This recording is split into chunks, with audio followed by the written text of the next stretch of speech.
Hello, good morning, जोहार। मैं राजू और आप देख रहे हैं 24 झारखंड न्यूज। चलिए जानते हैं झारखंड की आज की 25 मुख्य बड़ी खबरों को। 1932 के खतियान आधारित स्थानीयता नीति विधेयक विधानसभा को वापस। झारखंड के राज्यपाल सीपी राधाकृष्णन ने 1932 के खतियान आधारित स्थानीयता नीति से संबंधित विधेयक अटॉर्नी जनरल की राय के साथ झारखंड विधानसभा को वापस भेज दिया है। इधर झारखंड के परिवहन मंत्री चंपई सोरेन ने कहा कि खतियान आधारित स्थानीय नीति का विधेयक विधानसभा से पास कराकर हेमंत सोरेन सरकार ने राज्यपाल को भेजा था। राज्यपाल ने उसे लौटा दिया है। हमारी सरकार ने विधेयक दोबारा भेजा, लेकिन बीजेपी के इशारे पर इसे फिर से लौटा दिया गया है। बताया जाता है कि पूर्व में 1932 के खतियान आधारित स्थानीयता नीति से संबंधित विधेयक सहित झारखंड विधेयक और पदों और सेवाओं की रिक्तियों में झारखंड आरक्षण संशोधन विधेयक को राज्यभवन द्वारा आपत्ति के साथ राज्य सरकार को वापस कर दिया गया था। सरकार व विधानसभा के विभिन्न स्रोतों द्वारा कहा गया था कि राज्यभवन द्वारा 3 विधेयक पर बिना किसी संदेश के राज्य सरकार को वापस कर दिया गया है, जबकि राज्यभवन को इसे विधानसभा के पास भेजना चाहिए था। इसी क्रम में राज्यभवन ने 3 में से एक 1932 के खतियान आधारित स्थानीयता नीति से संबंधित विधेयक को पूर्व में ही की गई आपत्ति व अटॉर्नी जनरल की राय के साथ इस बार भी विधानसभा को लौटा दिया गया है। इधर झारखंड के परिवहन मंत्री चंपई सोरेन ने कहा कि खतियान आधारित स्थानीय नीति का विधेयक विधानसभा से पास कराकर हेमंत सरकार ने राज्यपाल को भेजा था। राज्यपाल ने उसे लौटा दिया है। हमारी सरकार ने विधेयक दोबारा भेजा, लेकिन बीजेपी के इशारे पर इसे फिर से लौटा दिया गया है। सरना धर्म कोड से लेकर स्थानीय नीति और ओबीसी आरक्षण तक स्पष्ट हो चुका है कि बीजेपी झारखंड सरकार को काम करने नहीं देना चाहती है। उन्होंने कहा कि इस घटना ने बीजेपी के चेहरे पर से नकाब उतार फेंका है। अगर भाजपा को झारखंड के खतियानी लोगों से दिक्कत है तो खुल करके है। सड़क हादसे में युवक की मौत से आक्रोश लोगों ने किया सड़क जाम। पुलिस वाहन पर पथराव में एक सिपाही घायल। रामगढ़ पतरातू रांची मार्ग पर पतरातू PBUNL टाउनशिप के समीप शनिवार की शाम कोयला लदे LP ट्रक ने बाइक सवार 35 वर्षीय युवक भवानी महतो को अपनी चपेट में ले लिया और भाग निकला। सड़क हादसे में कटिया गांव निवासी स्वर्गीय भुवनेश्वर महतो के पुत्र भवानी महतो की घटनास्थल पर ही मौत हो गई। घटना के बाद आक्रोशित ग्रामीणों ने शव के साथ सड़क जाम कर दिया। इससे सड़क की दोनों तरफ गाड़ियों की लंबी कतारें लग गई। लोग इतने आक्रोशित थे कि जाम हटाने पहुंची पुलिस पर भी पथराव कर दिया। इसमें बसाल थाना के सिपाही सियाराम महतो घायल हो गए। उनका इलाज पतरातू प्रखंड स्वास्थ्य केंद्र में चल रहा। पथराव में कई और पुलिसकर्मी को भी चोटें लगने की सूचना है। काफी देर तक सड़क जाम लगी रही। इस दौरान सैकड़ों ग्रामीण घटनास्थल पर मौजूद थे। पुलिस के प्रति ग्रामीणों का गुस्सा इतना अधिक था कि पुलिस की गाड़ी समझकर दूसरे वाहन पर भी तोड़फोड़ कर दी। ग्रामीणों के उग्र रुख को देखते हुए मौके पर पहुंची पुलिस को घटनास्थल से हटाना पड़ा। SDPO Virendra Chaudhary, BDO Manoj Gupta, CO Shiv Shankar Pandey घटनास्थल से कुछ दूर पर कैंप किए हुए थे। दरअसल यह घटना शाम करीब 4:30 बजे के आसपास हुई थी। 5 बजे के करीब ग्रामीणों ने सड़क जाम कर दी थी। सूचना पर तत्काल पतरातू पुलिस पहुंची, सड़क जाम हटाने का प्रयास किया, लेकिन ग्रामीण नहीं माने। शाम करीब 7 बजे तक सड़क जाम दोनों तरफ मिलाकर करीब 3-4 किलोमीटर लंबा हो गया था। झारखंड में युवाओं को नौकरी देने के वादे पर राजनीति तेज। आमने सामने भाजपा और झामुमो कांग्रेस। झारखंड में युवाओं को किस सरकार ने कितनी नौकरी दी, इस पर बीजेपी और झामुमो आमने सामने आ गए। झारखंड में युवाओं को नौकरी और रोजगार के मुद्दे पर सत्ताधारी महागठबंधन दलों और भाजपा के बीच आरोप प्रत्यारोप शुरू हो गया है। जैसे जैसे लोकसभा चुनाव के दिन नजदीक आ रहे हैं, वैसे वैसे झारखंड मुक्ति मोर्चा, कांग्रेस और राष्ट्रीय जनता दल जैसी पार्टियां नरेंद्र मोदी की सरकार से 20 करोड़ युवाओं को दिए नौकरी का हिसाब मांगकर तंज कस रही है। भारतीय जनता पार्टी के नेताओं ने यह कहकर पलटवार किया कि 2019 में हर साल 5 लाख नौकरी का वादा हेमंत सोरेन की सरकार ने किया था। उस वादे का क्या हुआ? भारतीय जनता पार्टी के प्रदेश प्रवक्ता अविनेश कुमार सिंह ने कहा कि महागठबंधन की सरकार 20 लाख नौकरियों का हिसाब जनता को दे। उन्होंने कहा कि विधानसभा के पिछले सत्र के दौरान सरकार की ओर से सिर्फ 350 के करीब नौकरी देने की बात कही गई थी। अभी भी यह आंकड़ा कुछ हजारों तक ही सीमित होगा। केंद्र से 9 वर्षों में 18 करोड़ नौकरी की जानकारी सार्वजनिक करने की मांग सुप्रियो भट्टाचार्य ने की है। इसके साथ ही उन्होंने कहा कि हम युवाओं से जो वादा करके आए थे उसका हिसाब 2024 में जनता के सामने सार्वजनिक करेंगे। उन्होंने कहा कि कोरोना की वजह से 2 वर्ष से हम थोड़ा पीछे जरूर हुए हैं, लेकिन अब सरकार तेजी से युवाओं को नौकरी और रोजगार के काम में लग गई है। उन्होंने कहा कि करीब 1 लाख नौकरियां दे दी गई है। साहिबगंज एसपी को तीसरा समन, 6 दिसंबर को ईडी ऑफिस में हाजिर होने का निर्देश।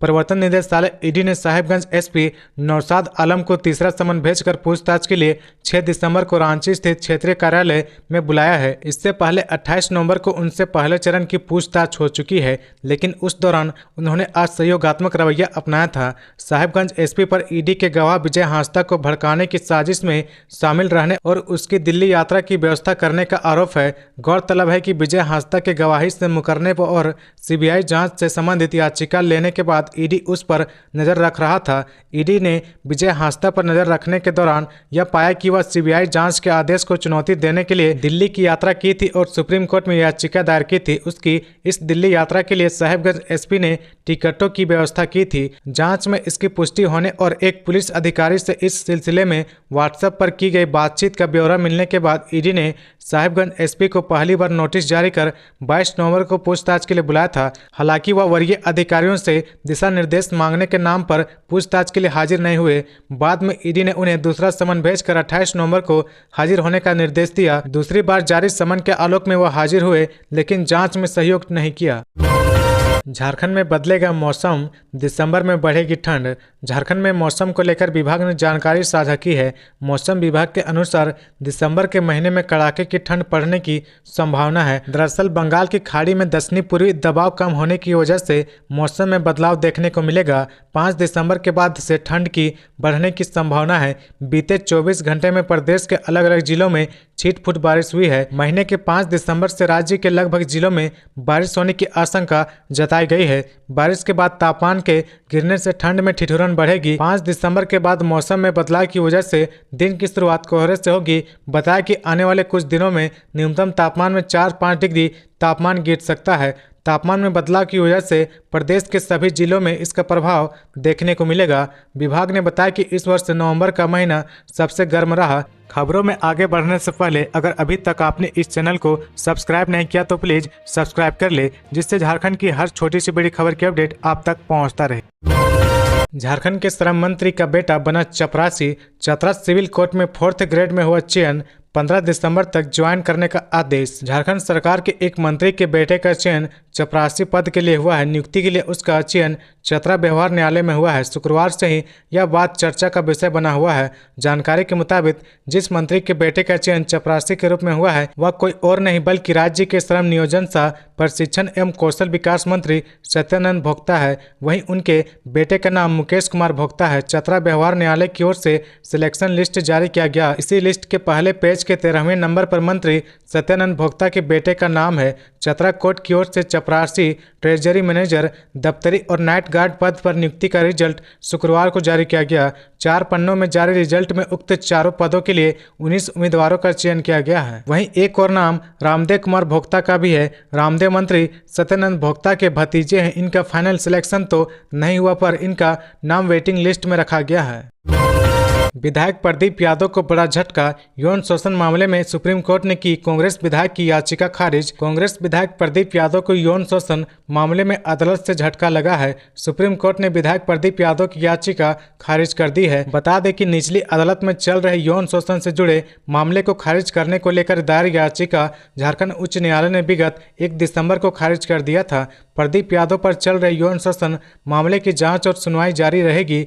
विधायक ने सुप्रीम कोर्ट में इस मामले को खारिज करने को लेकर एक याचिका दायर की थी, जिसे सुप्रीम कोर्ट ने खारिज कर दिया है। पोड़ैया हाट सीट से कांग्रेस के विधायक प्रदीप यादव को बड़ा झटका लगा है। हाईकोर्ट ने 1 दिसंबर को इस मामले में फैसला सुनाते हुए कहा था कि प्रदीप यादव की ओर से दाखिल क्रिमिनल रिवीजन याचिका खारिज कर दी। प्रदीप यादव ने दुमका कोर्ट में उनके खिलाफ यौन शोषण के केस में हुए चार्ज फ्रेम करने की प्रक्रिया को चुनौती दी थी। इस केस में फिलहाल वह बेल पर हैं। अब मामले में सुप्रीम कोर्ट से भी याचिका खारिज होने के बाद प्रदीप यादव को अब निचली अदालत में ट्रायल फेस करना होगा। यौन शोषण से जुड़ा मामला 20 अप्रैल 2019 का है, जब प्रदीप यादव उस समय झारखंड विकास मोर्चा के महासचिव थे। उसी दौरान एक महिला नेत्री ने होटल में बुलाकर उन्हें यौन उत्पीड़न करने का आरोप लगाया था। मामले में महिला ने थाना में यौन उत्पीड़न का केस दर्ज करवाया था। पुलिस ने मामले की जांच के दौरान उस होटल के कमरे को सील कर फोरेंसिक जांच भी करवाई थी। पुलिस के सामने उलझा रहा दो पक्ष, खूब हुई मारपीट, जमकर चले रोड़े पत्थर। बोकारो जिले के चास प्रखंड के बहादुरपुर मोड़ स्थित भांगा बाजार गांव में दो पक्षों के बीच जमकर मारपीट हुई। पुलिस के सामने ही खूब रोड़ेबाजी की गई। पुलिस के सामने ही दोनों पक्ष एक दूसरे को दौड़ा दौड़ा कर पीट रहे थे। महिलाएं भी पीछे नहीं रही, वह भी पुलिस के गाड़ी के सामने इस शख्स को पीटने पर उतारू हो गई। किसी तरह पुलिस भीड़ से उसे हटाकर ले गई। बताया जा रहा कि एक पक्ष से 6 लोग और दूसरे पक्ष से एक व्यक्ति घायल है। मौके पर पहुंची पिंडरा जोरा पुलिस ने सभी घायलों को सदर अस्पताल पहुंचाया, जहां घायलों का इलाज चल रहा है। बताया गया कि भांगा बाजार गांव के मनिक मंडल के खाता संख्या 1 प्लॉट नंबर 675 की 61 डिसमिल जमीन को लेकर शर्मा बावरी, विजय बावरी और अनिल बावरी और बहादुरपुर गांव के मनिक मंडल के बीच लंबे समय से विवाद चल रहा था। तो ये थी आज की झारखंड की टॉप बड़ी खबरें। इसी तरह झारखंड की हर छोटी सी बड़ी खबर देखने के लिए आप हमारे चैनल 24 झारखंड न्यूज को सब्सक्राइब करके बेल आइकन प्रेस कर ले, जिससे झारखंड की हर छोटी सी बड़ी खबर की अपडेट आप तक पहुंचता रहे। तो आज के लिए बस इतना ही, हमें दीजिए इजाजत, फिर मिलते हैं नेक्स्ट न्यूज में।